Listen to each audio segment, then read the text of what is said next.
नमस्कार, आप देख रहे हैं रिया बड़ी खबर फास्ट और मैं हूं आपके साथ श्वेता। तो चलिए रुक करते हैं आज की प्रमुख खबर पर।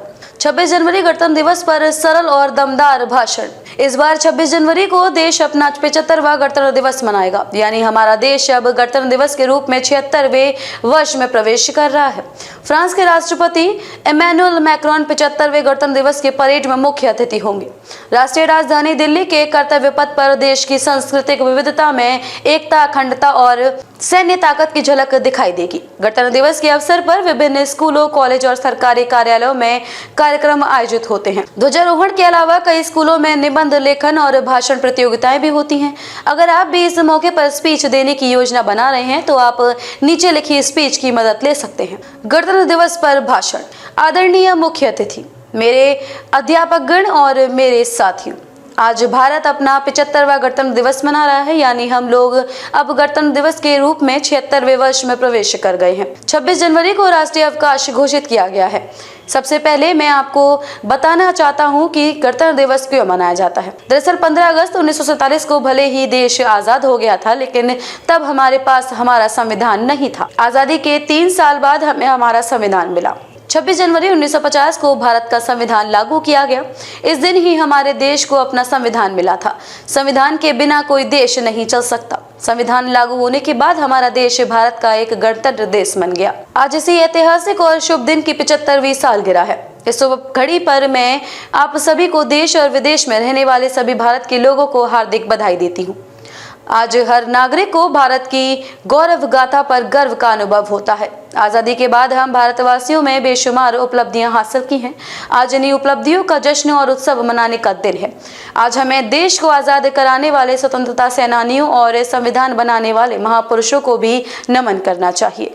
हम और हमारा देश बाबा साहेब भीमराव अम्बेडकर को सदैव ऋणी रहेंगे, जिन्होंने संविधान निर्माण में सबसे महत्वपूर्ण भूमिका निभाई है।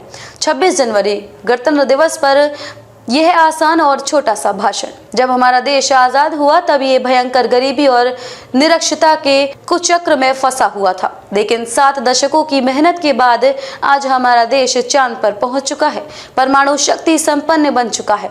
हमारा देश विकसित देशों की लिस्ट में शामिल होने की दहलीज पर है। भारत दुनिया की 5वीं सबसे बड़ी अर्थव्यवस्था बन चुका है। कोविड-19 महामारी के दौरान पूरे विश्व की अर्थव्यवस्था की हालत खस्ता हो गई थी। भारत की अर्थव्यवस्था को भी काफी क्षति पहुंची, लेकिन संघर्ष के दम पर हम बेहद कम समय में मंदी से बाहर आ गए और फिर से अपनी विकास यात्रा को शुरू किया। गणतंत्र दिवस के अवसर पर राजपथ पर भव्य गणतंत्र दिवस समारोह का आयोजन होता है। राष्ट्रपति तिरंगा झंडा फहराते हैं। राष्ट्रगान और ध्वजारोहण के साथ उन्हें 21 तोपों की सलामी दी जाती है। अशोक चक्र और कीर्ति चक्र जैसे महत्वपूर्ण सम्मान दिए जाते हैं। राजपथ पर निकलने वाली झांकियों में भारत की विविधता की एक झलक देखने को मिलती है। परेड में भारत की तीनों सेना, नौसेना, थल सेना और वायुसेना की टुकड़ी शामिल होती है और सेना की ताकत दिखाई देती है। आज देश में समाज के कमजोर और हाशिए पर खड़े तबकों का जीवन स्तर ऊपर उठाने और मुख्य धाराओं में लाने के लिए कई कल्याणकारी योजनाएं चल रही हैं।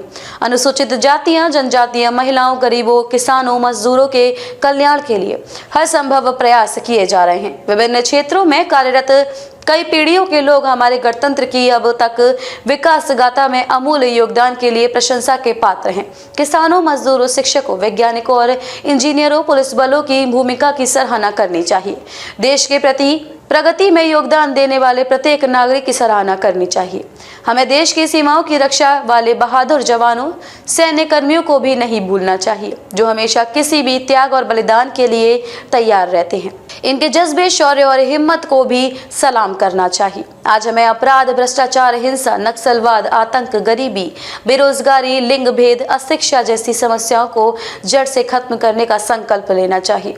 भारत को जब तक इस समस्याओं से बाहर नहीं निकालेंगे तब तक स्वतंत्रता सेनानियों का सपना पूरा नहीं होगा। इसके अलावा अपने आसपास के इलाकों के स्वच्छ रखकर हमें भारत सरकार में स्वच्छता अभियान से भी जुड़ना चाहिए। एक बार फिर से गणतंत्र दिवस की हार्दिक शुभकामनाएं। जय हिंद, भारत माता की जय। खबरों में अब तक के लिए बस इतना ही। फिर होगी आपसे मुलाकात ऐसी किसी बड़ी और खास खबर के साथ। तब तक के लिए नमस्कार और देखते रहिए रिया बड़ी खबर फास्ट।